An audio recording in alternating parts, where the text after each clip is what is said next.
guys, magandang araw sa ating guys. Merkulis.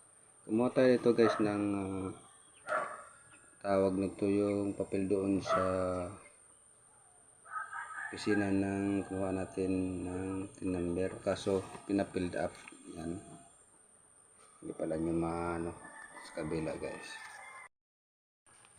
Yan, pinapild up sa atin.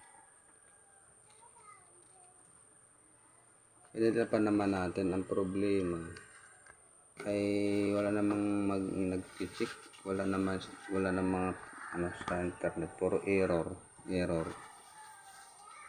Paano natin mabuo sa pag-fill up ito kung puro error? Sinesearch natin ang WWBIR Government PH. Okay naman siya. Ang problema, pag-register na natin, laging error. Ano na kang gawin natin dito? Punta natin ulit doon sa opisina nila. Sabihin natin error. Kaya nakasulat dito naman, with errors in enrollment. Pag error daw, data must be the same on the IRS system, like the email address. I am not the same. Fill out use enrollment record in the office and submit at the registered office.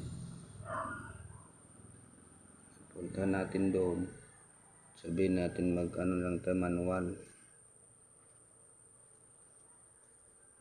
Dahil hindi naman laging error. Diba? Sinubukan na natin. Pero error lang. Paano tumakuha natin yung number nito? Laging error yung fill up natin. Yan. Hanggang lang guys. Sana malaman nila. Punta natin doon. I-manual na lang, mas maganda doon, no? Mag-i-assist na nila tayo. Ayan, yan lang po guys. Maraming salamat. Magandang umaga po.